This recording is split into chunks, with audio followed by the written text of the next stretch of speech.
Buenas noches, amados hermanos, ¿cómo están ustedes? Esperamos que estén bien. Por acá todo bajo control, no una piedra grande que se llama control, sino bajo el control de la misericordia divina.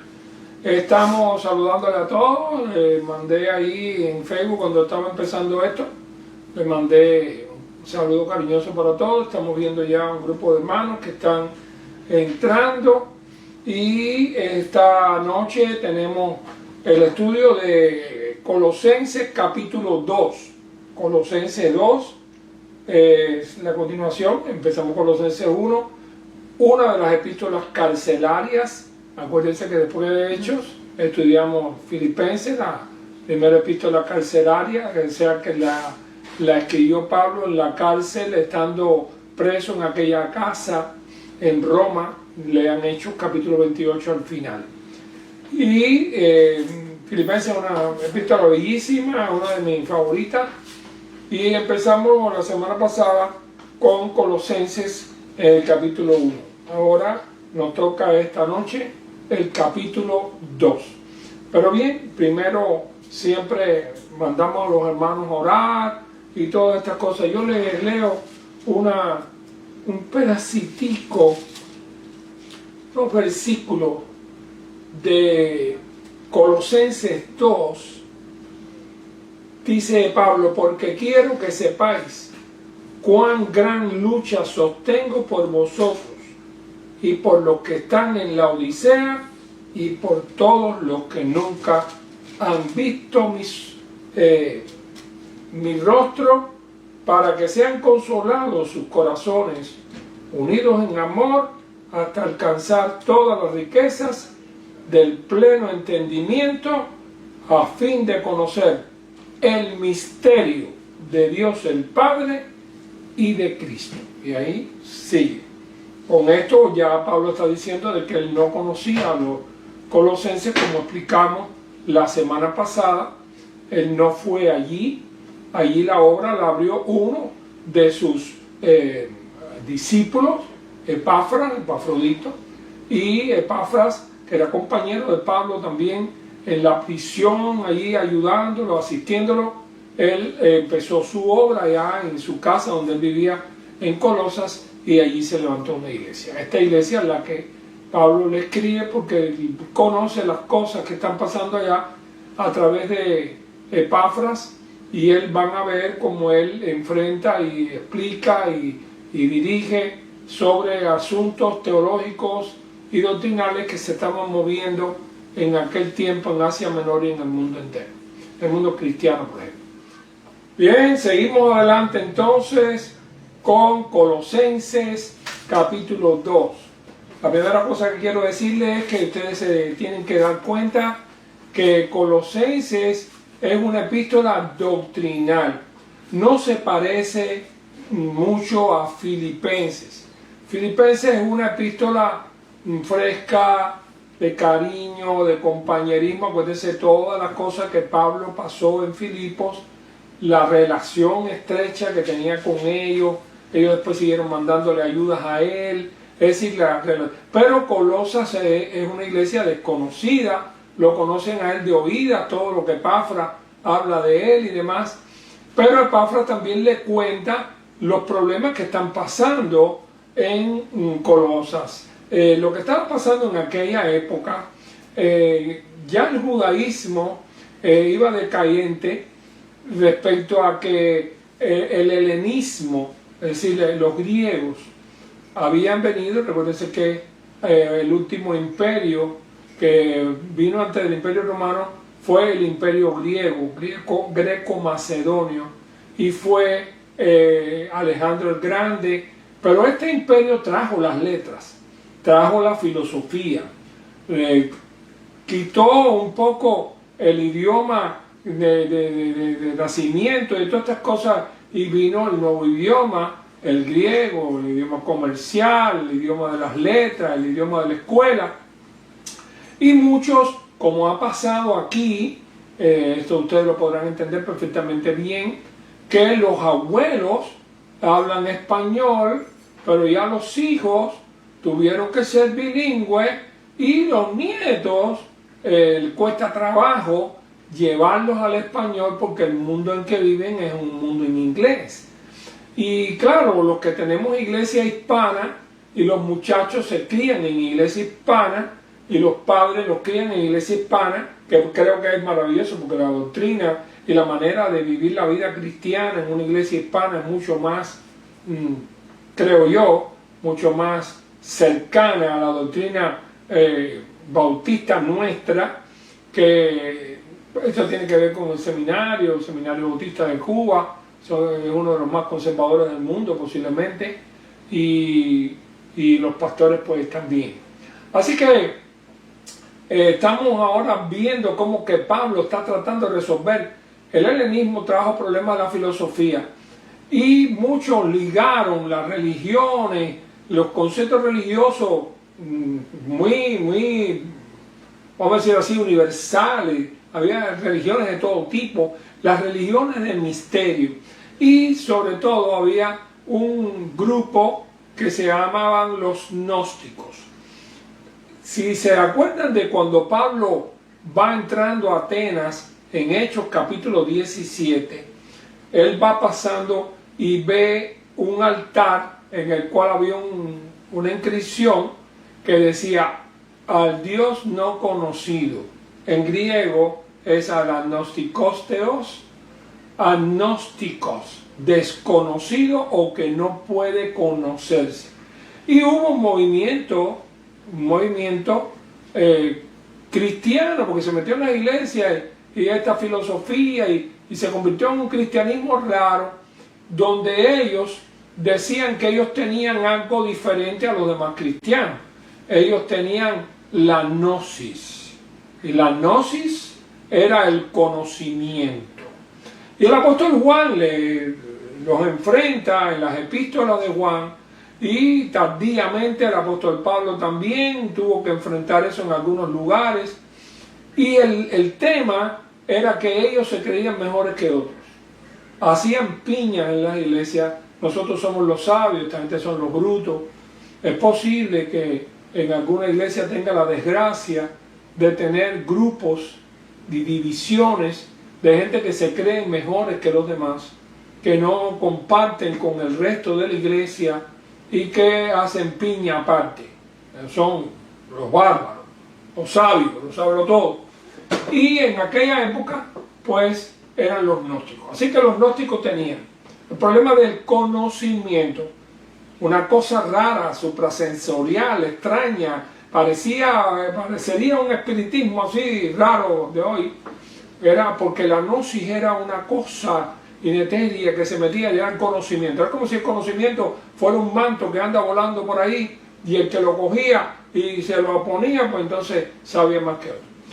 Y eso estaba metido por ahí en Asia Menor, y el apóstol Pablo tuvo que escribir una epístola muy doctrinal,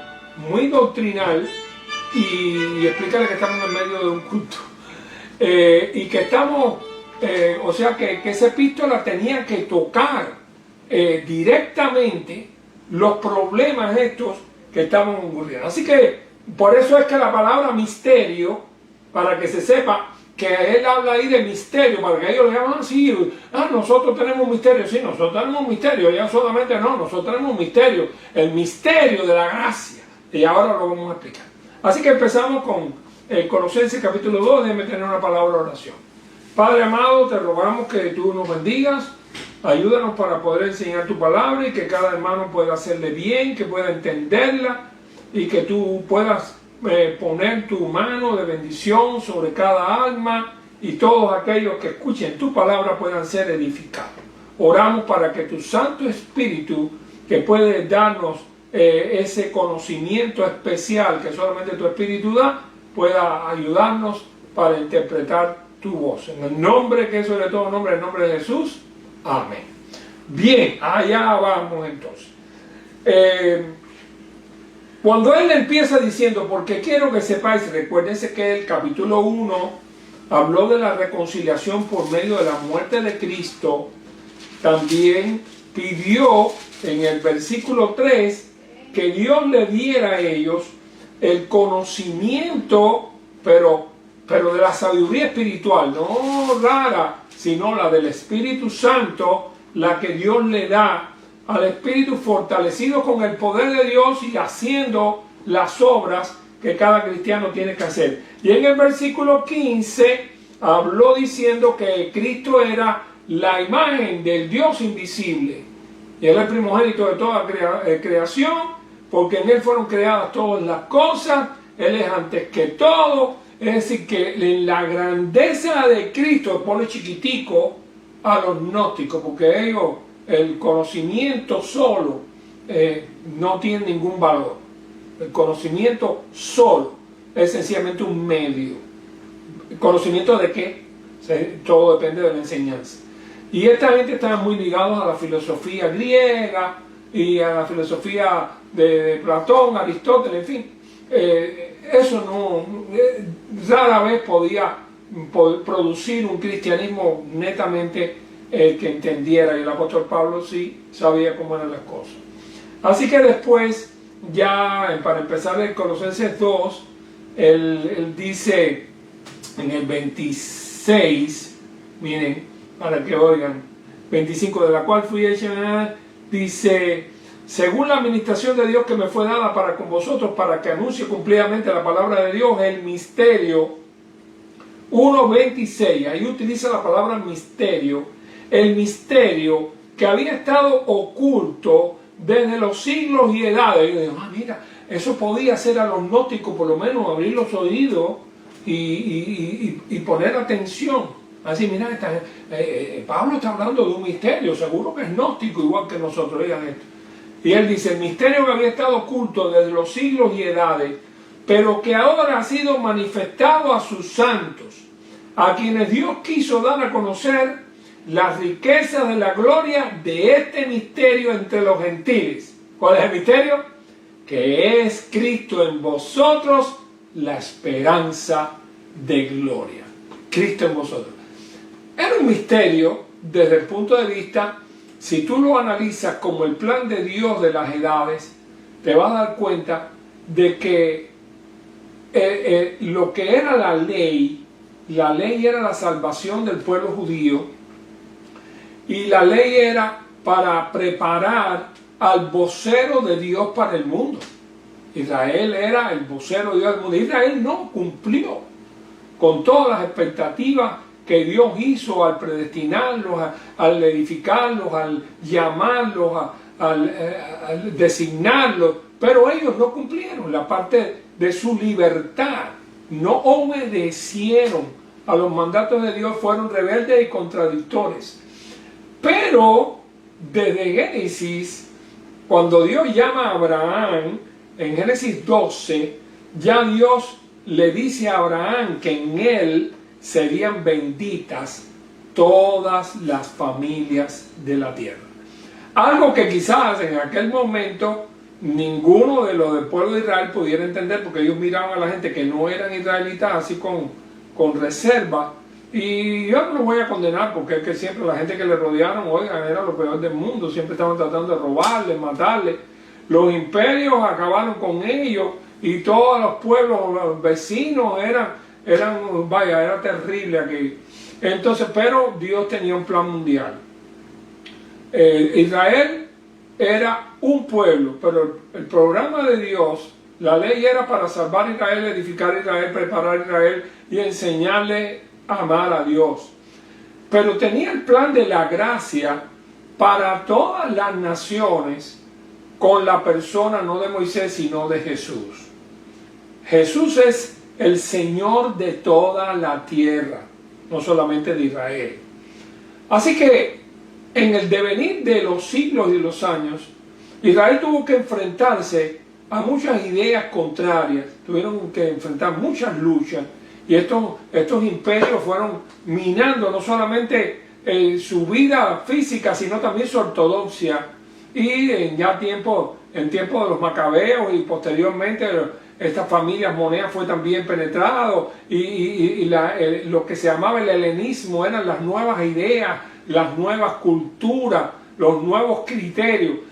De ahí surgen toda esta cosa. La palabra nueva puede ser muy buena, en cuanto a, no sé, un tareco que usted compra, pero cuando se refiere a filosofías, a la fe, a la esperanza y a la manera de pensar y de vivir, a veces es un lío eso, ¿sabe? Porque lo nuevo va acabando con lo viejo. Y imagínense ustedes, la Biblia es un libro que tiene más de 2000 años. Entonces algunos con la nueva filosofía que pasa hoy en día está pasando también. Y es por eso que en los seminarios hemos estudiado las nuevas corrientes filosóficas, de pensamiento, teológicas. Pero la buena noticia es que muchos martillos, como decía el célebre Nemesio García, muchos martillos que golpearon sobre el yunque de la palabra quedaron en el camino, los martillos desaparecieron y el yunque sigue siendo todavía el mismo que es la Biblia. Así que Pablo tiene que tratar de ver cómo resuelve y le dice a ellos que el gran misterio es el misterio del amor de Dios para ellos, que ellos no eran nadie. Porque ellos no eran nada, ellos eran gentiles. Y Israel era el escogido de Dios, era el pueblo de Dios. Y como se está planteado en la Escritura, por el fallo de Israel, nosotros pasamos a estar injertados en el tronco del olivo, en este caso la planta de Dios, la iglesia de Dios, nosotros que no éramos pueblo, pero que ahora somos pueblo de Dios, nosotros que en otro tiempo éramos enemigos, eran irreconciliables con las ideas del Señor, pues Él nos reconcilió a través de la sangre de Cristo, porque Jesús murió para que todo aquel que en Él cree no se pierda, mas tenga vida eterna. La universalidad de la salvación está privatizada por la acción de cada persona al escoger o no escoger a Jesucristo. Así que Él les dice que el misterio grande de verdad es el misterio del amor de Dios, el amor a todas las naciones, a todos los pueblos por igual, y eso de verdad, parándose en aquel momento, era el misterio de la gracia y del amor. De la única manera que usted lo va a poder entender es si pone a Dios como Padre y los humanos como la familia humana. Si piensa en la familia de Dios nada más que Israel, usted va a decir que los demás, si cogen un chijete, es mucho. Pero si usted piensa en toda la humanidad como aquellos a los cuales Dios quiere salvar, porque todos son sus hijos, aunque separados, alejados, perdidos y dirigidos por el enemigo suyo, Él quiere salvarlos a todos. Y entonces ese es el amor de la gracia abierta. Y el apóstol Pablo está tratándole desde el versículo 1:27, le dice: a Dios quiso dar a conocer la riqueza de la gloria de este misterio entre los gentiles, que es Cristo en vosotros, la esperanza de gloria, a quien anunciamos, amonestando a todo hombre, enseñando a todo hombre en toda sabiduría, pero la de Dios, a fin de presentar perfecto en Cristo Jesús a todo hombre. Por lo cual también trabajo, luchando según la potencia de Él, la cual actúa poderosamente en mí. Ahora ustedes, capítulo 2. Yo quiero que ustedes sepan que yo estoy luchando por ustedes. Es lo que dice, porque quiero que sepáis cuán gran lucha sostengo por vosotros. Y por lo que está en la Odisea, si usted mira el mapa, se va a dar cuenta que Colosas está aquí, la Odisea está pegadito, muy pegado. En los mapas de los viajes misioneros del apóstol Pablo, ustedes lo pueden ver. Y dice, por los que están en la Odisea y por todos los que nunca han visto mi rostro. Así se prueba de que no estaban, ellos no lo conocían a él personalmente. Para que sean consolados sus corazones, en fin, el ministerio de Pablo era un ministerio de consolación, unidos en amor, hasta alcanzar todas las riquezas del pleno entendimiento. Aquello que tenían los gnósticos era divisionismo. Eran ideas filosóficas carentes del amor cristiano. Yo estuve muchos años de líder de la convención, de departamento. A veces teníamos reuniones como las reuniones de negocios de una iglesia. A veces uno quiere que las cosas se hagan de una manera, otro y a veces hay que discutir con la mejor manera de entender la palabra discutir, que quiere decir dar discursos discursar, entonces hay uno que dice yo lo quiero amarillo, el otro dice no, yo lo quiero verde, y entonces después hay que someterlo a votación. Pero hay una argumentación que tiene que haber, no es porque me guste a mí, porque yo tenía una casa que era amarilla y yo quiero que el templo lo pinten de amarillo. Debe haber algún tipo de argumentación cuando uno quiere hacer alguna cosa en un departamento de la iglesia o alguna cosa, y debe de pensar no en mí personalmente, sino en lo que es mejor para la iglesia, para la mayoría y para los que van a usar ese tipo de cosas. Así que la riqueza del pleno entendimiento y de conocer el misterio de Dios el Padre y de Cristo, estamos hablando ya de la Trinidad, de la identidad del Padre y del Hijo, que los gnósticos eso no entendían ni pío de nada de eso, porque estamos en pañales. Miren, todo el que se aparta de la palabra y trata de entender el reino de Dios por la sabiduría humana se va hasta el ateísmo. Por ahí para allá no hay manera. Usted no puede acomodar lo espiritual con lo material. Dice que tiene que acomodar lo espiritual con lo espiritual. Para el que cree todo es posible. Cuando algunos me preguntan, ¿y usted entiende la eternidad antes de la creación? No, de verdad que no lo entiendo. Mi mente no la va a entender nunca. Hay cosas que hasta que no estemos en gloria no la vamos a entender. Y mi profesor, de que lo mencioné ahorita, él decía, hijitos, hay cosas que ustedes entienden y cosas que ustedes comprenden. Cuando llegamos a leer. Y nunca se me olvidó, profe, ¿cómo es eso? Y dice Nemesio, hay cosas que tú las usas porque las aprendes a usar, pero no las comprendes nunca.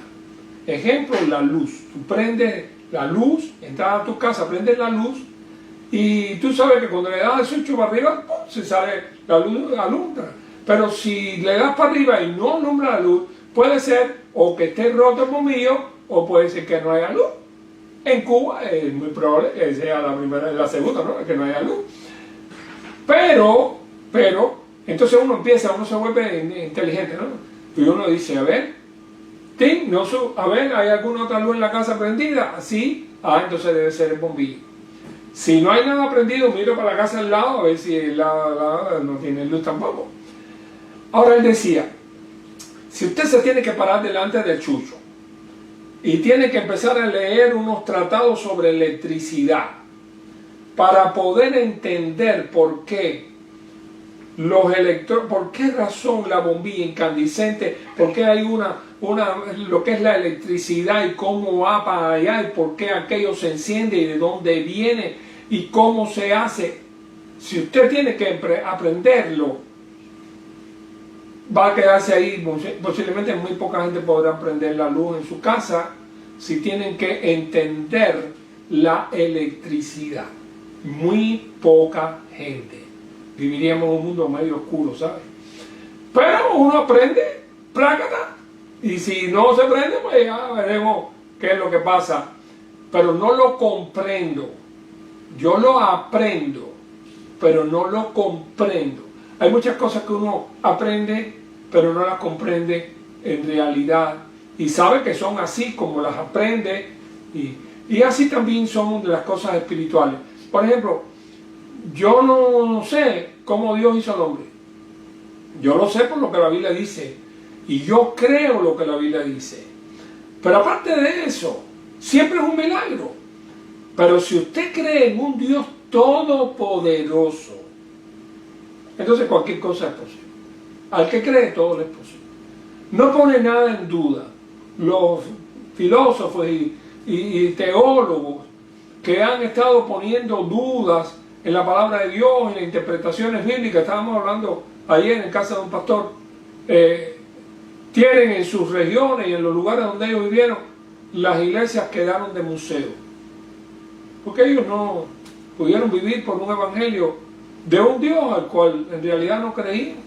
Es decir, está poniendo, pero la Biblia no, porque la Biblia no puede haber dicho eso, ¿no? Porque el otro lado, todo parte de un Dios omnipotente, omnisapiente, todopoderoso, que es sabio, que también es amoroso y que tiene todo poder en el cielo y en la tierra. Toda potestad, decía Jesús, me da en el cielo y en la tierra. Así que, mis queridos hermanos, en realidad, las diferencias doctrinales a veces vienen por la falta de conocimiento de algunos de las doctrinas bíblicas. A veces las diferencias doctrinales vienen por la falta de inteligencia. Por eso Pablo pedía inteligencia espiritual. Hay cosas que son evidentes en el mundo actual. Por ejemplo, la libertad del hombre es evidente en el mundo actual, aunque los teólogos todavía están aferrados a la Edad Media, lo que dijo fulanito y menganito. Pero fíjense, si todo el mundo cree en la libertad del hombre, es que todo el mundo cree en la justicia social. Y si a un hijo le dan un golpe en la escuela, va para allá y pone como un bombín al maestro. ¿Por qué? Porque espera que ellos no obren así. Y cree también que tienen que cambiar. Dice, no, y ustedes no lo pueden seguir haciendo porque entonces yo los voy a hacer un su y bla, bla, bla.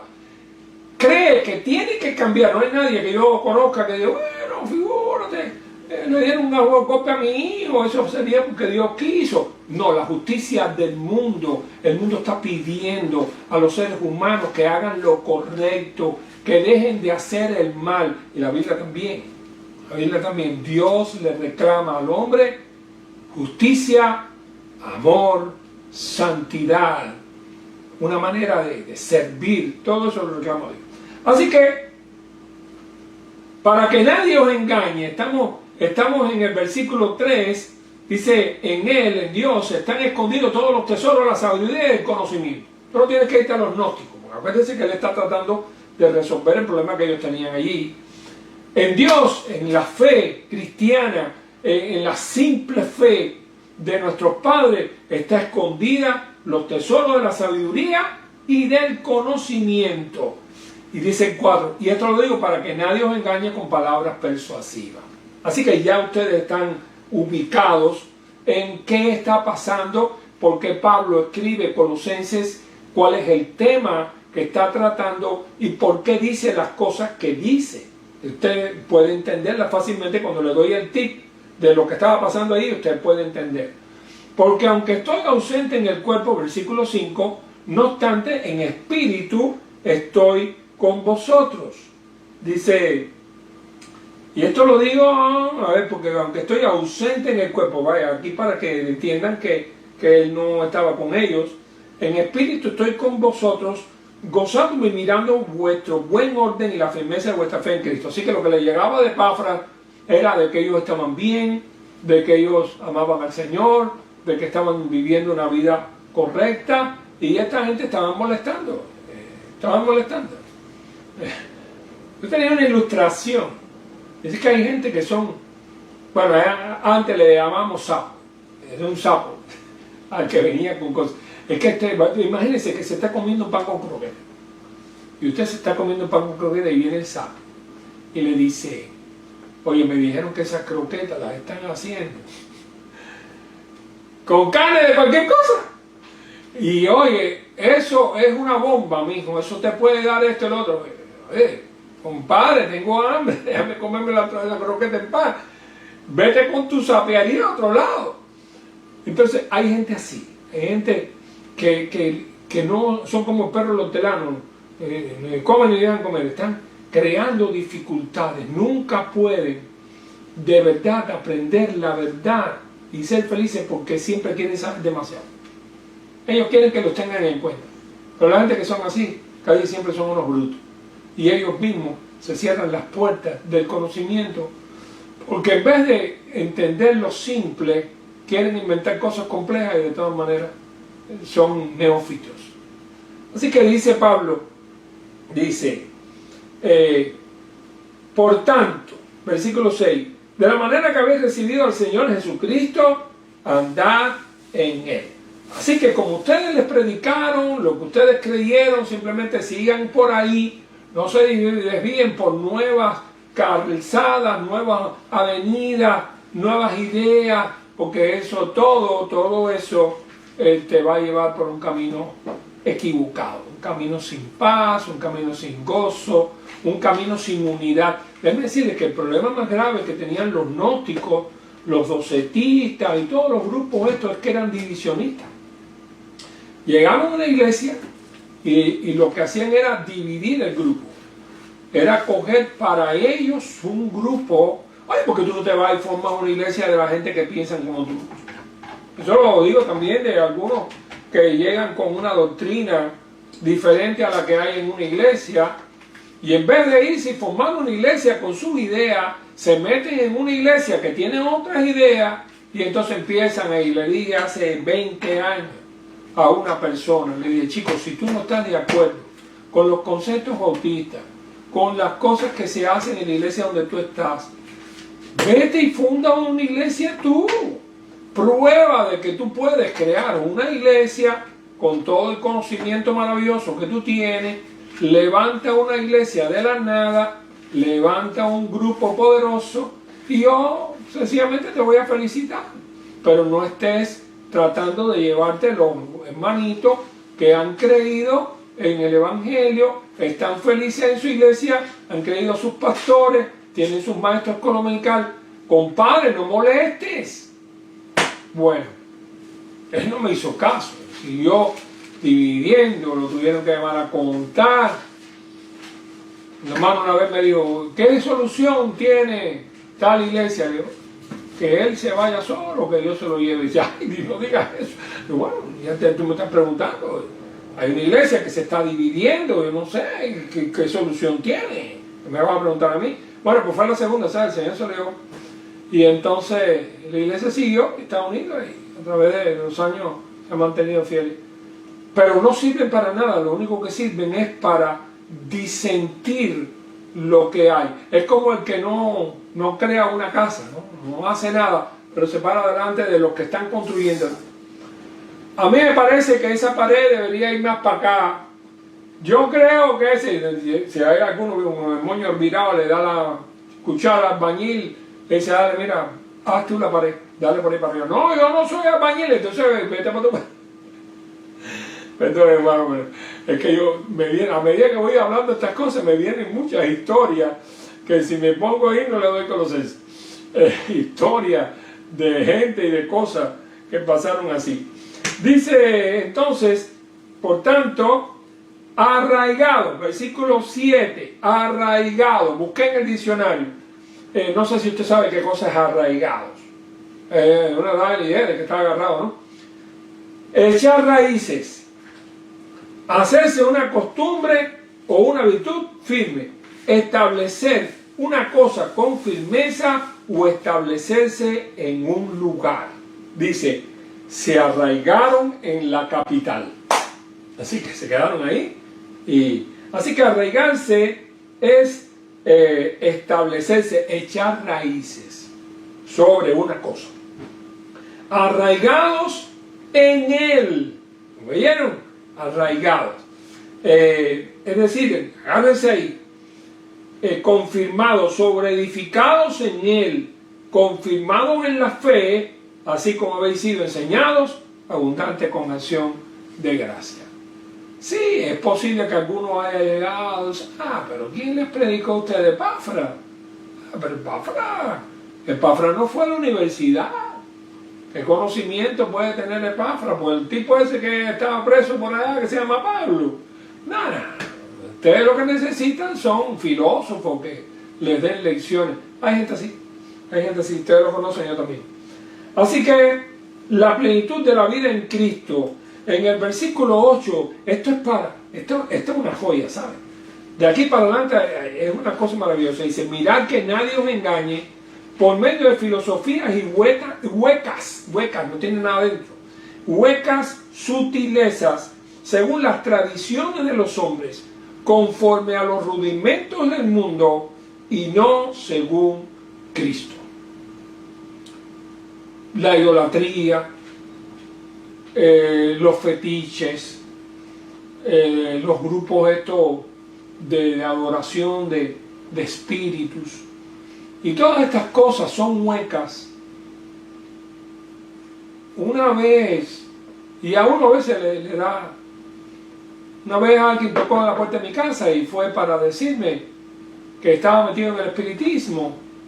Había ido a buscar poderes espirituales allá a Camagüey, y cuando llegó a la casa de un guajiro por allá, un haitiano, el haitiano se había convertido al cristianismo. le dijo que fuera a buscar una Biblia y un pastor bautista, entonces me apareció en la casa y después se convirtió y fue fiel. Hay quien anda buscando poderes raros de cualquier lado, hay quien quiere conseguir, y le pregunté, tú entre la familia gente así, ¿qué es lo que tú pretendes? ¿Para qué es tu religión?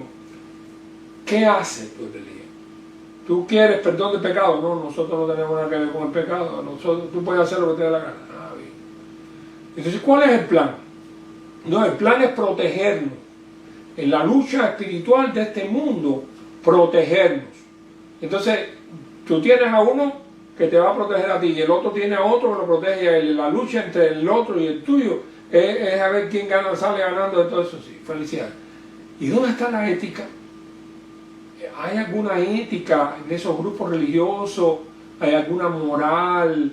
¿Alguna idea que lo hace a uno mejor padre, mejor hijo, mejor esposo? ¿Hay alguna idea que vence el egoísmo normal del mundo, la suciedad normal de la mente y todas estas cosas, y lo hace a uno pasar por encima de esos baches sociales que son tan terribles? No hay nada de eso. Sigo adelante. Y las vidas de ellos y la vida de su familia, ustedes la van a estar en ver que están todas destruidas.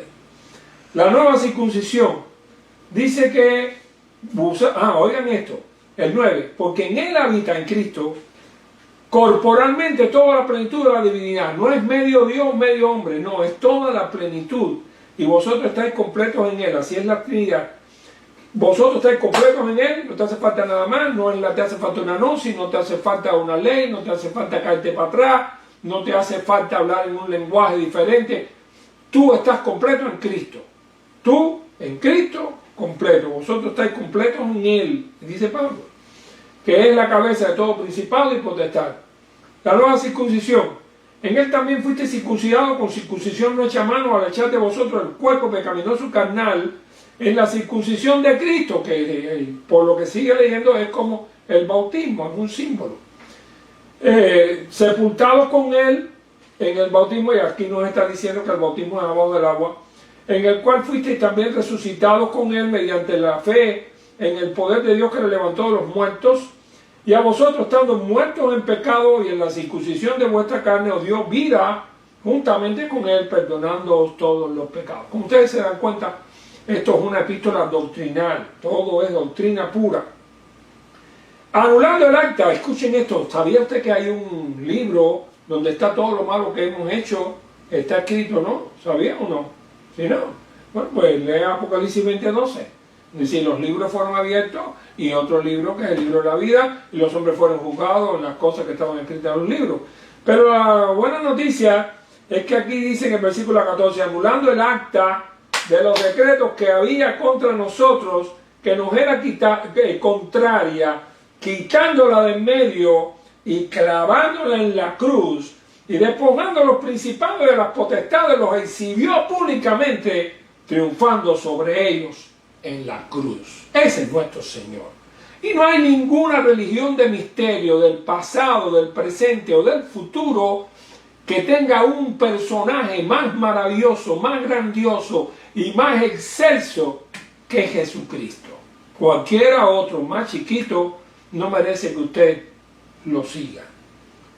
Así que, por tanto, nadie os juzgue en comida, en bebida, en cuanto a día de fiesta, luna nueva, día de reposo, todo lo cual es sombra de lo que ha de venir, pero el cuerpo es de Cristo. Nadie os prive de vuestro premio. Esto ahora se va a referir a los cultos de misterio. Afectando humildad, culto a los ángeles, entremetiéndose en lo que no ha visto, vanamente hinchado por su propia mente carnal, y no haciéndose a la cabeza, que es Cristo, en virtud de quien todo el cuerpo, nutriéndose y uniéndose en las coyunturas y ligamentos, crece en el crecimiento que da Dios. Ese es Cristo y el Evangelio. Pues la santidad del cuerpo. Si habéis muerto con Cristo en cuanto a los rudimentos del mundo, ¿por qué como si viviese en el mundo sometéis a preceptos tales como cuidado con esto, no manejes esto, no guste, no toque? En conformidad a mandamientos, doctrinas de hombres, cosas que se destruyen con el uso, tales cosas tienen a la verdad cierta reputación de sabiduría, en culto voluntario, en humildad, del duro trato del cuerpo, pero no tienen valor alguno contra los apetitos de la carne. Tuve que correr, no nos ponemos a hablar. Así que, resumiendo, Pablo le da un booster espiritual a los colosenses, le dice no se dejen involucrar ni embaucar, ustedes tienen al más grande de todos los cielos de la tierra, ustedes tienen al Señor, están completos en Él, y allá que les caigan atrás a ustedes aquellos que dicen que son alguna otra cosa, porque ellos no tienen un Señor tan maravilloso ni resucitado. Esa es la otra. Entonces se pone a mirar todos los que siguen a la gente por ahí, los personajes a los cuales la gente adora, ninguno resucitó de entre los muertos, ninguno ascendió a los cielos. Así que Colosenses, una epístola doctrinal, ya a usted le queda el conocimiento de ella, y cuando usted quiera ir a refrescar doctrina, va directo a Colosenses. Que Dios me los bendiga, mis queridos hermanos. Espero que les haya hecho bien, muy poco tiempo. Pero ahora profundice, lea Colosenses capítulo 3 y se va a sorprender de nuevo. Trate de darse cuenta de que es la doctrina de Pablo contra una doctrina y gente que estaban tratando de desviar a los colosenses de su buena conducta en Cristo. Que el Señor los bendiga mucho, que les dé fuerza y fortaleza espiritual, y que ustedes pueden estar completos en Cristo y seguros de que en Él están todos los secretos de la sabiduría. Oramos. Gracias, Padre, por tu palabra, gracias por los hermanos que han estado presentes. Fortaléceles, sígueles trayendo a los cultos y dale, Señor, el conocimiento que solamente viene con tu palabra. Gracias por ella. Oramos por cada uno de aquellos que está viendo y por todas las necesidades materiales y espirituales de nuestro pueblo. En el nombre de Jesús te damos gracias y te pedimos estas cosas. En el nombre de Cristo. Amén y amén. Bendiciones. Los quiero. Nos vemos el domingo.